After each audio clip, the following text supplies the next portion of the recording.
Hi అండి, welcome to our channel ధన్య తేజ్. ఈరోజు వీడియోలో మనం బీట్రూట్ ఫ్రై తయారు చేసేద్దాం. టేస్టీగా ఉంటుంది, హెల్తీగా ఉంటుంది. ఈ బీట్రూట్ ఫ్రైని సలాడ్ లాగా అయినా తీసుకోవచ్చు, లేదా రైస్తో సైడ్ డిష్గా అన్నా, చపాతీతో సైడ్ డిష్గా అన్నా యూస్ చేయొచ్చు. చాలా టేస్టీగా ఉంటుంది. ముందుగా 3 బీట్రూట్లను తీసుకుని పైన ఉన్న చెక్కు మొత్తాన్ని తీసేయాలి.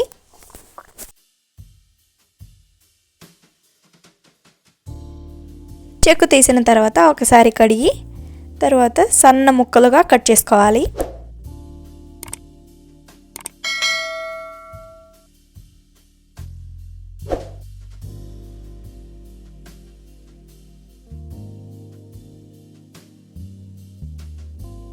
వీడియోలో చూపిస్తున్న విధంగా మొత్తాన్ని కట్ చేసుకుని ఒక పాత్రలోకి తీసుకోవాలి. 4 గంటల పాటు నానబెట్టిన 3 టేబుల్ స్పూన్ల పచ్చిశనగపప్పును బీట్రూట్తో పాటు కలిపి పాత్రలోకి వేసుకొని 1 టీ గ్లాస్ నీళ్ళను వేసుకొని ఫ్లేమ్ని మీడియం ఫ్లేమ్లో ఉంచుకొని కావాలనుకుంటే ఉప్పు వేసుకొని ఉడికించుకోవచ్చు. నేనైతే ఉప్పు వేయడం లేదు.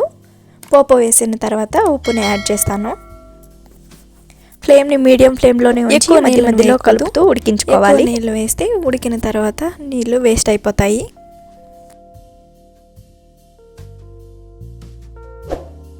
మనం బీట్రూట్ ఉడికేలోపు బీట్రూట్ కోసం ఒక చిన్న మసాలాను ప్రిపేర్ చేసుకుందాం. దీనికోసం ముందుగా మిక్సర్ జార్ తీసుకొని కారానికి తగ్గట్టు పచ్చిమిర్చిని వేసుకోవాలి.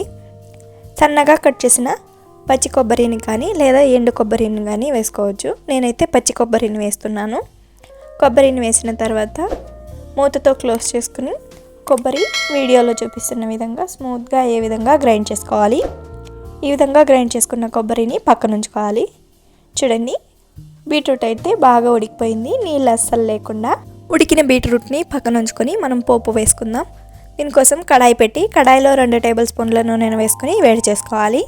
నూనె వేడైన తర్వాత 1 టీ స్పూన్ ఆవాలు, 1 టీ స్పూన్ జీలకర్ర, 1 టీ స్పూన్ ఉద్దిపప్పు, 1 రెబ్బ కరివేపాకు వేసుకుని 3-4 ఎండుమిర్చిని ఇంచుకొని వేసుకొని పోపును దోరగా వేపుకోవాలి.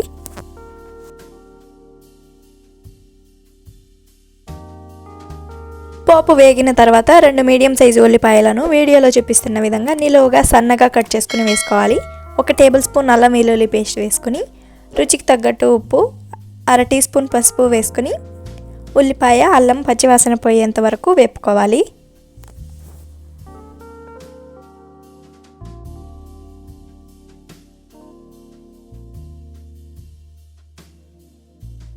అల్లం పచ్చివాసన పోయి ఉల్లిపాయ పూర్తిగా వేగిన తర్వాత మనం ముందుగా ఉడికించుకున్న పచ్చిశనగపప్పు బీట్రూట్ మిశ్రమాన్ని వేసుకొని మొత్తం కలిసే విధంగా బాగా కలుపుకోవాలి. ఫ్లేమ్ని మీడియం ఫ్లేమ్లో ఉంచి మాత్రమే కలుపుకోవాలి. మనం వేసిన ఇంగ్రీడియంట్స్ అన్నీ బీట్రూట్కి పట్టే విధంగా బాగా కలుపుకోవాలి. కలుపుకున్న తర్వాత మూతతో క్లోజ్ చేసుకుని మధ్య మధ్యలో గరిటతో కలుపుతూ ఉడికించుకోవాలి.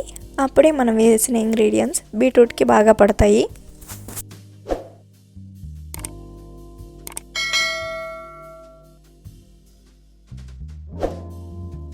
బీట్రూట్ నూనెలో బాగా వేగిన తర్వాత మూత తీసి ఒకసారి బాగా కలుపుకొని వేయించి పొడి చేసిన తెల్ల నువ్వుల పొడి 1 టేబుల్ స్పూన్ వేసుకోవాలి. మనం ముందుగా గ్రైండ్ చేసిన కొబ్బరి పచ్చిమిర్చి పేస్ట్ని వేసుకొని సన్నగా కట్ చేసిన కొత్తిమీర తరుగు వేసుకొని మొత్తం కలిసే విధంగా ఒకసారి బాగా కలుపుకోవాలి. మనం అన్ని పచ్చి ఇంగ్రీడియంట్స్ యాడ్ చేసాం కాబట్టి ఇంగ్రీడియంట్స్ అన్నీ పచ్చివాసన పోయేంత వరకు ఫ్లేమ్ని మీడియం ఫ్లేమ్లో ఉంచి మధ్య మధ్యలో కలుపుతూ మూతతో క్లోజ్ చేసుకుని ఇంగ్రీడియంట్స్ అన్నీ పచ్చివాసన పోయేంత వరకు ఉడికించుకోవాలి.